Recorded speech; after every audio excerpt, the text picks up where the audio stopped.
Ilikuwa ni majira ya jioni, huku mvua nyepesi ikinyesha taratibu.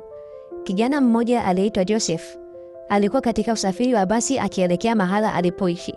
Kila mmoja katika usafiri alihisi baridi ya hali ya hewa ya siku hiyo.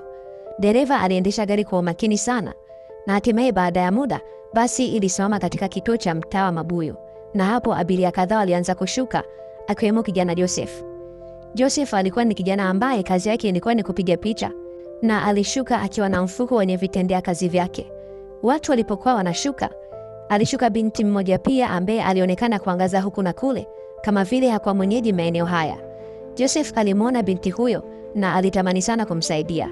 Binti yule alipomwona Joseph, alianzisha mazungumzo pesi. "Habari kaka, mimi ni mgeni maeneo haya. Ninaelekea mtaa wa Kichangani." Joseph alitabasamu. "Usijali dada, nitakuelekeza vizuri na utafika." Basi Joseph na binti yule walianza kutembea pamoja na walifika mahala ambapo ni njia panda. Joseph alimwelekeza binti yule mtaa aliokuwa anaelekea. Wote walibadilishana namba za simu kwa furaha, na binti yule alimwambia Joseph kuwa jina lake ni Zendaya. Waliongea kwa muda mfupi na kuagana, kisha Joseph aliendelea na safari yake ya kwenda mahala alipoishi. Wawili hao waliongea kwa muda mfupi na kujuana na kuagana, kisha Joseph aliendelea na safari yake ya kwenda mahala alipoishi, ambapo ni mtaa wa Uswahilini, na baada ya muda mfupi aliwasili. Katika chumba chake Joseph aliishi pamoja na rafiki yake aliyeitwa Henry. Henry yeye alikuwa akisoma na hakuwa na uwezo wa kujitegemea kwa muda huo. Hivyo Joseph alimchukua na kuishi naye kama ndugu. Pia alimsaidia hata msaada wa kifedha pale alipokuwa na uhitaji. Tangu siku hiyo kijana Joseph na binti Zendaya walizidi kuwasiliana. Zendaya alikuwa ni mfanya usafi katika kampuni kubwa mjini. Siku zilivyozidi kuenda, upendo kati ya Joseph na Zendaya ulizidi kukua. Japo kijana Joseph alikuwa na maisha ya kawaida sana, lakini alimuonesha binti Zendaya upendo wa gharama kubwa sana. Siku moja Zendaya alikuwa nyumbani na hakuwa na kazi siku hiyo. Alimpigia Joseph simu na akahitaji kumuona. Basi waliongea na Zendaya alifunga safari ya kwenda kwa Joseph. Alipofika walikaa pamoja na kupika pamoja. Henry rafiki yake Joseph alikuja na Joseph alimtambulisha kwa Zendaya. Basi walijuana na wote watatu walikaa wakila chakula kwa furaha na kusikiliza nyimbo. Hakika furaha ilizidi kati yao siku baada ya siku. Siku moja Joseph aliamua kumvisha Zendaya pete ya uchumba. Zendaya alikubali kwa furaha, huku Henry akishuhudia na kufurahia sana. Baada ya muda Joseph alimpigia mama yake simu na kumweleza kuwa amepata mchumba na anatarajia kumoa. Mama yake alifurahi sana. Kijana Joshua aliendelea na kazi yake ya upigaji picha, huku akijikusanyia fedha kwa ajili ya maisha yake ya baadaye yeye na mkewe mtarajiwa. Siku moja nyakati za mchana, Joshua akiwa amejilalia, simu yake iliita na aliyekuwa akipiga ni mama yake mzazi. Mama yake alimwambia kuwa anaumwa sana na hana mtu wa kumwangalia. Kwa kuwa Joshua alikuwa ni mtoto wa pekee kwa mama yake, kwani baba yake hakuwepo, hivyo ilimbidi Joshua afanye maamuzi ya kwenda kumwona mama yake. Joshua baada ya kusikia kuhusu hali ya mama yake, aliamka upesi na kuanza kujiandaa. Alipomaliza kujiandaa, alimpigia simu mchumba wake Zendaya pamoja na rafiki yake Henry. Wote walikuja na alieleza kuwa anahitaji kusafiri kuelekea nyumbani. Henry pamoja na Zendaya walimsindikiza Joshua katika kituo cha mabasi, na hapo aliagana na Joshua alianza safari ya kuelekea kwao. Akiwa ndani ya basi alimtazama mchumba wake na kujiambia moyoni kuwa atarudi na kutimiza ahadi yao. Alimwaga kwa tabasamu. Alimtumia ujumbe Zendaya, "Nitakupigia nikifika." Muda ulisonga na asubuhi ilifika. Joshua hatimaye alifika katika mji alipozaliwa. Alishuka kutoka katika basi akiwa peke yake, kwani hakukuwa na mtu wa kumpokea. Akilini mwake alijawa na furaha na shauku ya kuona sura ya mama yake. Alitembea taratibu na alifika kwao na kumkuta mama yake akiwa amejilaza kitandani. Mama yake alipomwona kijana wake alijikaza na kuamka, kisha walikumbatiana kwa furaha sana. Hakika ilikuwa ni furaha kwa wawili hawa. Basi Joshua alipika chakula na waliendelea kuzungumza mambo mbalimbali. Baada ya muda, hali ya mama yake ilizidi kuwa mbaya. Joshua alitoa kiasi cha fedha na kumpeleka mama yake hospitali kubwa ili akatibiwe. Muda wote alikuwa pia akiwasiliana na mchumba wake Zendaya. Joshua alizidi kumuuguza mama yake siku baada ya siku, na baada ya mwezi mmoja mama yake aliruhusiwa na wote walirudi nyumbani. Ilikuwa ni furaha, kwani Joshua aliona mama yake akipata nafuu.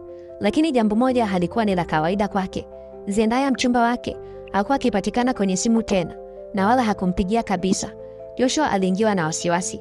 Baadhi ya muda alipiga na simu haikupokelewa kabisa. Joshua alijaribu kutuma jumbe mbalimbali, lakini haikusaidia. Aliamua kumweleza mama yake, na mama yake alimtia moyo. Baada ya miezi 5, mama yake Joshua alipona vizuri, na Joshua alihitaji kurudi mjini, lakini alihitaji kurudi na mama yake, kwani alihisi kuwa mama yake angehisi upweke kama angemwacha peke yake. Basi siku ya Jumatano asubuhi na mapema, Joshua na mama yake walianza safari ya kuelekea mjini, mahala ambapo Joshua aliishi akijitafutia kipato. Baada ya masaa kadhaa, waliwasili na upesi walielekea mtaa wa Uswahilini, eneo ambalo Joshua aliishi. Ilikuwa ni furaha kubwa kwa kijana Joshua kumwona mama yake akiwa na afya njema. Walipofika walikuta ukimya usio wa kawaida. Mlango ulikuwa umefungwa. Henry, rafiki yake, hakuwepo kabisa. Kila kitu kilijaa vumbi, kama vile hakikutumika kwa muda mrefu. Henry hakuwa akipatikana kwenye simu kabisa. Joshua alimkaribisha mama yake na kuweka mazingira vizuri na kuandaa chakula. Walipomaliza kula, Joshua alimwacha mama yake akiwa anazea mazingira na kuingia mitaani kumuulizia mchumba wake Zendaya. Alienda mpaka mahali ambapo Zendaya alifanyia kazi, lakini hakupata chochote. Pia alimuulizia rafiki yake Henry kila mahali alipopajua, lakini hakupata habari zake. Alirudi nyumbani akiwa ni mtu aliyepoteza matumaini. Siku moja Joshua akiwa nyumbani na mama yake, alipokea ujumbe katika simu kutoka kwa mtu asiyemfahamu, na alitakiwa kwenda kupiga picha katika harusi kubwa sana ya kifahari. Alitajiwa malipo makubwa sana. Japo alikuwa na huzuni moyoni, Joshua alikubali kazi hiyo na alianza kuandaa vifaa vyake vya kazi. Siku iliyofuata majira ya jioni, Joshua alijiandaa vizuri na kumwaga mama yake, kisha akaanza safari ya kwenda mahali ambapo alihitajika kwenda kupiga picha. Muda si mrefu Joshua aliwasili katika ukumbi mkubwa wa kifahari sana. Watu walikuwa wengi na wengine wakizidi kuwasili. Kila mmoja alifurahia siku hiyo huku akipata kinywaji. Joshua alitoa vifaa vyake vya upigaji picha na alionana na kijana ambaye alimpigia simu, na upesi alianza kazi. Kila mmoja alimwita huku na kule akihitaji kupigwa picha. Muda huo maharusi alikuwa akisubiriwa kwa shauku kubwa sana. Kila mmoja aliendelea na mambo yake akijiandaa kuwaona maharusi. Kutoka katika kipaza sauti, mtangazaji alisikika akisema kwa furaha sana, "Jamani, maharusi wetu anakaribia kuingia." Hapo kila mmoja alisimama akiwa na simu yake ili kushuhudia tukio la furaha sana. Ndugu, marafiki na majirani walijaza ukumbi huo. Joshua yeye alikaa vizuri kunasa picha za bwana harusi na bibi harusi. Gari nzuri iliyopendezeshwa kwa maua ilifunguliwa na walitoka wawili waliooana. Taa za simu ziliwaka na kuzima zikinasa tukio hilo. Joshua alitazama huku akiwa mdomo wazi. Alimwona mchumba wake Zendaya akiwa ameshikana mkono na rafiki yake Henry. Watu waliwapungia mikono huku wakitabasamu kuashiria furaha yao. Hakika Joshua hakuamini yale aliyokuwa anayaona.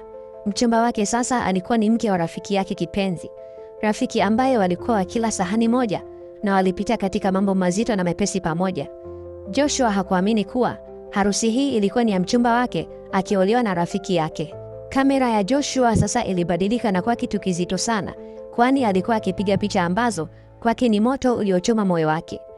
Kila mmoja alishangilia kwa furaha, lakini Joshua yeye hakuweza japo hata kuigiza kama ni mwenye furaha. Hakuna aliyeweza kuona machozi yake ya ndani wala maumivu yake. Alijikaza na kuanza kupiga picha, lakini kila picha ilikuwa ni msumari uliozidi kuingia ndani ya moyo wake.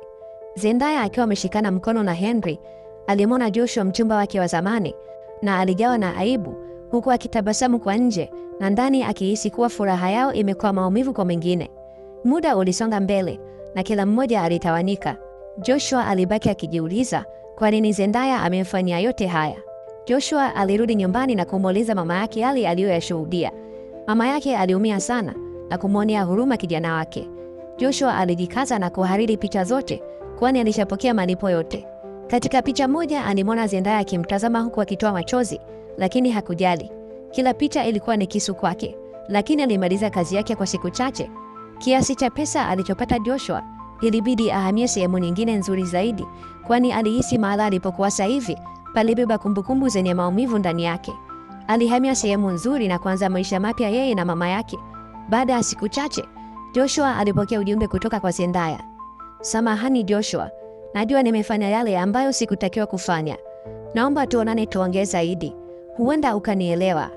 Lakini Joshua alijua kuwa asingeweza kubadilisha chochote, hivyo aliendelea na maisha yake na kupuuza ujumbe wa Zendaya, kwani alitaka kuanza upya na kuendelea na maisha yenye amani yeye na mama yake.